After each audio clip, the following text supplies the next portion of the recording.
बिस्मिल्लाहिर्रहमानिर्रहीम। अस्सलाम वालेकुम डियर स्टूडेंट्स। उम्मीद करता हूँ कि बेटा आप सब खैरियत से होंगे।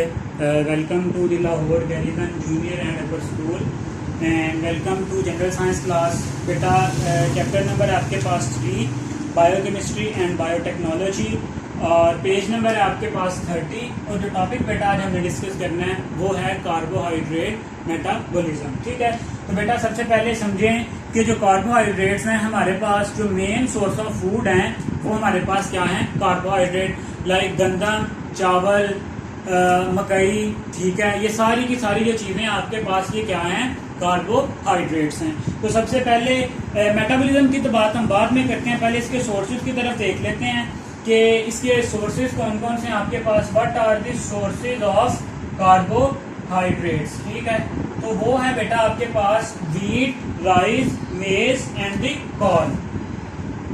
Wheat, rice, maize and corn, ये सारी की सारी जो चीजें हैं ये क्या हैं, कार्बोहाइड्रेट हैं। ठीक है, the end product of carbohydrates are simple sugar like glucose. ठीक है, अब बेटा मेटाबॉलिज्म से क्या मुराद है, उसके केमिकल रिएक्शंस करवाना। तो इनकी क्या होगी, कार्बोहाइड्रेट्स की कैटाबॉलिज्म होगी, मतलब जब चावल खाते हैं, गंदम खाते हैं, उस सारी की क्या होगी, ब्रेक डाउन होगी। तो जो बेटा आपके पास एंड प्रोडक्ट आती है इन सब की, एंड प्रोडक्ट जो डाइजेशन के बाद जो चीजें बनती हैं कार्बोहाइड्रेट से, वो क्या है, एंड प्रोडक्ट में आते हैं आपके पास बेटा जी सिंपल शुगर। ठीक है, और सिंपलेस्ट शुगर आपके पास कौन सी है, जिसको हम कहते हैं ग्लूकोज। ठीक हो गया, चलें जी नेक्स्ट है बेटा 1 gram of carbohydrate can supply 3.8 kilo calories of energy. MCQ में आपसे पूछा जा सकता है कि 1 ग्राम ऑफ कार्बोहाइड्रेट प्रोवाइड कितनी एनर्जी आपके पास ये प्रोवाइड करता है, 3. ये बेटा आपके पास जो एनर्जी है इसकी वो होती है 3.8 किलो कैलोरी, 3.8 किलो कैलोरीज। ठीक है, अगर हम 1 ग्राम कार्बोहाइड्रेट्स खाएं तो कितनी एनर्जी मिलेगी, 3.8 किलो कैलोरीज एनर्जी हमें मिलेगी। ठीक हो गया, चलें इसके अलावा बेटा carbohydrate are the cheapest source of diet which provide us energy. मतलब ये जो चावल, गंदम, ये बहुत सस्ती चीजें हैं। ठीक है, cheapest source of energy, cheapest source of energy, ये हमारे पास क्या है, चीपेस्ट सोर्स ऑफ एनर्जी है। इसके अलावा बेटा excess carbohydrates are converted into glycogen and stored in muscles and the liver. अब जितनी हमारी बॉडी को यूज थी उतने हमने यूज कर लिए, उसके बाद जो आपके पास एक्सेस कार्बोहाइड्रेट्स हैं, एक्सेस कार्बोहाइड्रेट्स आर स्टोर्ड किस फॉर्म में, are stored in the form of glycogen. किसकी फॉर्म में, ग्लाइकोजन की फॉर्म में वो क्या हो जाते हैं, स्टोर हो जाते हैं। कहां पे, इन मसल्स एंड लीवर। मसल्स में और लीवर में बेटा जी को क्या हो जाते हैं, स्टोर हो जाते हैं। क्लियर हो गया, चलें जी ये था बेटा कार्बोहाइड्रेट का मेटाबॉलिज्म। इसमें हमने पहले देखा है कि कार्बोहाइड्रेट के सोर्स क्या हैं। ठीक है, वो हमने देखा है कि व्हीट है, गंदम, चावल, मकई, वो सारी की सारी चीजें जो हैं वो कार्बोहाइड्रेट के सोर्स में आती हैं। फिर अगर हम 1 ग्राम जो कार्बोहाइड्रेट है वो खाएं तो कितनी एनर्जी मिलती है हमें, 3.8 किलो कैलोरीज। ठीक है, फिर जो है आपके पास ये चीपेस्ट सोर्स ऑफ एनर्जी है, मतलब बहुत सस्ती चीजें ये हमें मिल जाती हैं। अब एनर्जी भी हमने देख ली। फिर जो एक्सेस होती है कार्बोहाइड्रेट्स की, जो एक्स्ट्रा होते हैं बॉडी में, वो स्टोर हो जाते हैं किस फॉर्म में, ग्लाइकोजन की फॉर्म में। कहाँ स्टोर होते हैं, मसल्स में और लीवर्स में। वो लीवर में क्या हो जाते हैं, स्टोर हो जाते हैं। ठीक है, इसी तरह से बेटा कार्बोहाइड्रेट के बाद जो नेक्स्ट सोर्स ऑफ एनर्जी है हमारे लिए वो है फैट्स, ऑयल्स। ठीक है, फैट मेटाबॉलिज्म। अब हम यहाँ पे डिस्कस करते हैं बेटा जी क्या, फैट मेटाबॉलिज्म। चलें जी, जब हम फैट मेटाबॉलिज्म को देखते हैं, there are 2 source of fats, animal fats and the plant fats. यहां तो फैट्स हम एनिमल से लेते हैं, यहां किससे लेते हैं, प्लांट से लेते हैं। ठीक है, अब अगर हम एनिमल फैट्स की बात करें तो एनिमल फैट्स में आती हैं आपके पास सोर्सेज हैं ये सारे के सारे एनिमल फैट्स। सबसे पहला आ रहा है आपके पास बटर, मक्खन, ठीक है, या घी। ये सारे की सारे क्या हैं आपके पास, फैट्स हैं, ठीक है। इसके अलावा बेटा जी फैटी मीट, मतलब जो गोश्त होता है उसमें भी फैट्स होते हैं, फैटी मीट, ठीक है। इसके अलावा बेटा फिश ऑयल, जो फिश से ऑयल एक्सट्रैक्ट करते हैं हम, मछली का तेल, फिश ऑयल, वो भी क्या है, फैट्स हैं आपके पास, ठीक है। और इसके अलावा अगर हम प्लांट्स की बात करें तो प्लांट्स में आते हैं प्लांट फैट्स, अब यहाँ पे डिस्कस कर लेते हैं प्लांट फैट्स।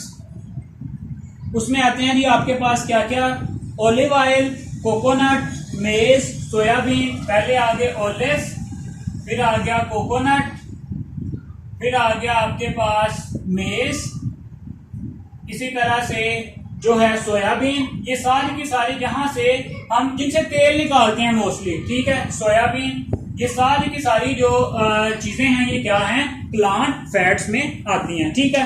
अब आते हैं इनकी डाइजेशन की तरफ। Fats are made up of glycerol and fatty acids, ठीक है। अब ये जो फैट्स हैं ये किससे मिलकर बने हुए होते हैं, फैटी एसिड्स, फैटी एसिड्स होते हैं इनमें, प्लस ग्लिसरॉल होता है, ठीक है। जिस तरह कार्बोहाइड्रेट्स में हमने देखा था ग्लूकोज, फ्रुक्टोज वगैरह होते हैं, इस तरह जो फैट्स में क्या होते हैं, fatty acids and the glycerol होते हैं। क्लियर हो गया, चलें। अब बेटा नेक्स्ट क्या है, they are digested and absorbed by the small intestine. जब फैट्स की डाइजेशन होती है वो इनमें कन्वर्ट हो जाते हैं, ठीक है, फैटी एसिड्स में और ग्लिसरॉल में। फिर ये जो फैटी एसिड्स और ग्लिसरॉल हैं ये एब्सॉर्ब हो जाते हैं स्मॉल इंटेस्टाइन में, absorb into small intestine. Small intestine में, छोटी आंत में ये क्या हो जाते हैं, एब्सॉर्ब हो जाते हैं, ठीक है। एक्सेस फैट्स में be stored in the adipose tissue of the body, ठीक है। एडिपोज टिश्यू शॉर्ट क्वेश्चन आता होता है, एडिपोज टिश्यू, इनमें क्या होता है, ये फैट स्टोरिंग टिश्यूज हैं, these are fat storing tissues. मतलब ये क्या करते हैं, फैट को स्टोर करते हैं। जो एक्सेस फैट है वो इन टिश्यूज में क्या होती है, स्टोर होती है।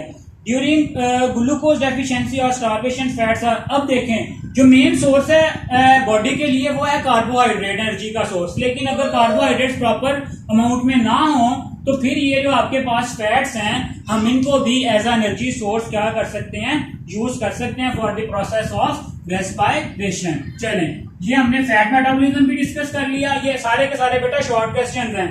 अब नेक्स्ट है जो तीसरी मेन चीज होती है हमारे पास हमारी फूड में, वो होती है प्रोटीन्स, ठीक है। क्या होती हैं, प्रोटीन्स। अब हम इसमें देखेंगे कि प्रोटीन मेटाबॉलिज्म किस तरह से है, ठीक है। Digestion of protein starts in the stomach. पहली बात एमसीक्यूज के हवाले से आपने याद रखनी है कि जो डाइजेशन होती है प्रोटीन की वो कहां पे स्टार्ट होती है, इन द स्टमक। लेकिन जो आपके पास कार्बोहाइड्रेट्स की जो डाइजेशन है वो आपके माउथ में ही, सलाइवा होता है उसमें ही वो शुरू हो जाती है। चलें, undigested protein is digested by an enzyme and is converted into amino acid, ठीक है। अब इसकी डाइजेशन होती है, डाइजेशन के बाद जो आपके पास प्रोटीन्स हैं ये कन्वर्ट हो जाती हैं किसमें, अमाइनो एसिड्स में, ठीक है। अब यही जो जैसे कि हमने कार्बोहाइड्रेट्स में देखा था simple sugars like glucose, fructose, फिर हमने फैट्स में देखा fatty acids and glycerol, proteins में क्या है, अमाइनो एसिड्स। क्लियर हो गया, चलें। These amino acids can be used for the synthesis of new proteins और ऑक्सीडाइज्ड टू प्रोवाइड एनर्जी। अब ये जो अमाइनो एसिड्स हैं ये दो तरह से यूज हो सकते हैं। पहला तरीका किस तरह से कि used for the synthesis of what, synthesis of new proteins, मतलब कि इसी से जो है हम नई प्रोटीन्स बना लेते हैं। दूसरी तरफ क्या, दूसरा जो मैकेनिज्म है वो क्या हो सकता है कि यही जो अमाइनो एसिड्स हैं ऑक्सीडाइज्ड टू प्रोवाइड एनर्जी, ठीक है। ये ऑक्सीडाइज हो जाएंगे किसके लिए, ताकि वहां पे जो एनर्जी है उसको क्या कर सकें, बॉडी को एनर्जी प्रोवाइड कर सकें, ठीक है।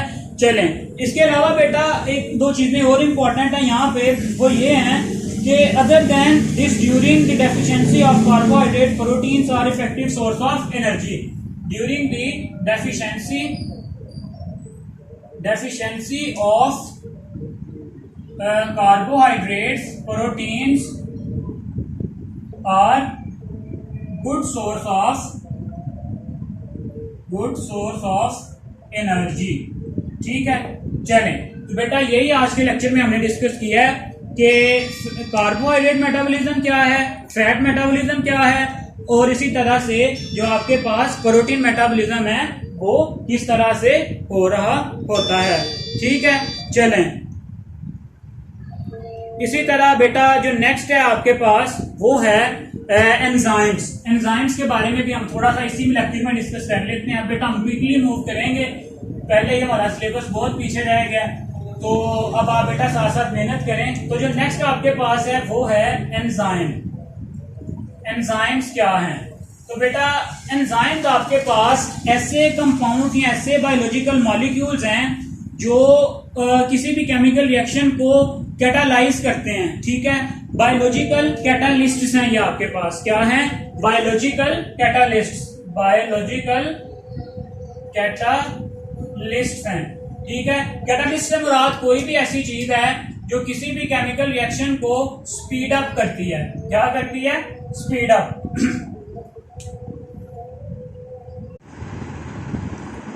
स्पीड अप करने से क्या मुराद है कि किसी भी केमिकल रिएक्शन का जो रिएक्शन रेट है उसको ये क्या कर देते हैं? इंक्रीज कर देते हैं, और जो रिएक्शन है वो जल्दी हो जाता है। क्लियर है? चलें पहले कैटालिस्ट की डेफिनेशन देखते हैं, शॉर्ट क्वेश्चन के हवाले से आपसे पूछी जा सकती है। A catalyst is a substance which can change or speed up a chemical reaction. ठीक है, catalyst is any substance which can speed up a chemical reaction, which can speed up a chemical reaction, change और speed up दो तरह से हो सकता है, change और speed up a chemical reaction। ठीक हो गया। अब एंजाइम्स जो हैं वो कैटालाइज करते हैं बायोकेमिकल रिएक्शंस को। ठीक है, and protein in chemical structure. अब ये जो एंजाइम्स हैं ये प्रोटीन इन नेचर होते हैं। किस फॉर्म में होते हैं? ये प्रोटीन्स की फॉर्म में होते हैं।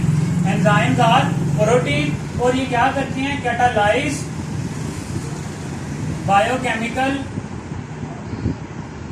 Biochemical reaction. ये जो आपके पास बायोकेमिकल रिएक्शंस हैं उनको स्पीड अप करते हैं, कैटालाइज करते हैं। ठीक हो गया। अब इनका बेटा एक और जो कैरेक्टर इंपॉर्टेंट है, different enzymes required very small amount। enzymes are required in very small amount। ठीक है, मतलब बहुत ज्यादा अमाउंट में एंजाइम नहीं चाहिए होते रिएक्शन को तेज करने के लिए। enzymes are required in very small amount। ठीक है, कि बहुत जो स्मॉल अमाउंट में हमारे पास ये जो आपको एंजाइम्स हैं ये क्या होते हैं? रिक्वायर्ड होते हैं। ठीक है, चलें they are very specific in their reaction. ये एक और इसकी प्रॉपर्टी है कि ये क्या होते हैं? स्पेसिफिक होते हैं, मतलब खास तरह की के रिएक्टेंट्स के लिए खास तरह के जो है वो एंजाइम्स होंगे। फॉर एग्जांपल प्रोटीन के लिए खास तरह के एंजाइम होंगे, कार्बोहाइड्रेट्स के लिए भी खास तरह के एंजाइम्स होंगे। ठीक है, इसकी एग्जांपल है amylase act on starch. Amylase बेटा हमारे पास एक एंजाइम है, amylase act on starch. Starch हमारे पास क्या है? एक कार्बोहाइड्रेट है, बट नॉट ऑन प्रोटीन। मतलब कि ये स्पेसिफिक है, जो स्टार्च के लिए एंजाइम है वो सिर्फ स्टार्च के लिए ही है, वो किसी दूसरी प्रोटीन को कैटालाइज नहीं करेगा। अब एक और नीचे शॉर्ट क्वेश्चन आ रहा है, the substance on which enzymes act known as substrate. ठीक है, सबस्ट्रेट्स क्या होते हैं? The substance on which enzyme act known as substrates। substance on which enzyme act known as substrates कहलाते हैं आपके पास वो। ठीक है बेटा, चलें इसके अलावा जो है the specificity of enzyme is due to its shape, उसकी खास शेप होती है। अब एक और शॉर्ट क्वेश्चन है, some enzyme need other compounds to complete catabolic reaction, these are known as coenzyme। एक और शॉर्ट क्वेश्चन आ गया बेटा, क्या? कोएंजाइम। कोएंजाइम क्या है? कि some enzyme need other compounds। ठीक है, some enzymes need other compounds, मतलब दूसरे कंपाउंड्स में इनको क्या होते हैं? रिक्वायर होते हैं। किसके लिए? To complete catabolic reaction. To complete catabolic reaction. और ये जो कंपाउंड्स होते हैं, अदर कंपाउंड्स, ये आपके पास क्या कहलाते हैं, को एंजाइम कहलाते हैं, ठीक है। और ये यूजुअली क्या होते हैं, नॉन प्रोटीन एंजाइम। वैसे तो प्रोटीन के मिलकर बने होते हैं, लेकिन ये जो को एंजाइम होते हैं ये आपके पास क्या होते हैं, नॉन प्रोटीन पार्ट। कौन सा, नॉन प्रोटीन पार्ट। ये जो होता है आपके पास ये क्या कहलाता है, को एंजाइम।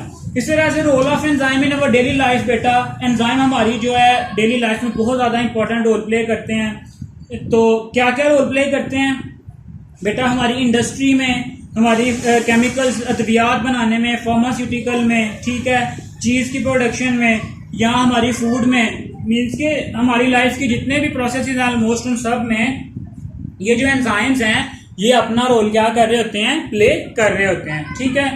तो बेटा आज के लेक्चर के लिए इतना ही। नेक्स्ट फिर इंशाल्लाह जो है हम अगले लेक्चर में देखेंगे कि आगे आपके पास ब्लड एंड इट्स फंक्शन। तो बेटा ये जो एंजाइम वाला टॉपिक है ये आधा लॉन्ग क्वेश्चन आपसे पूछा जा सकता है, और जो पीछे अलग अलग हमने देखे हैं, metabolism of fat, metabolism of protein, metabolism of carbohydrate, वो बेटा आपसे शॉर्ट क्वेश्चंस में पूछे जा सकते हैं। अल्लाह हाफिज।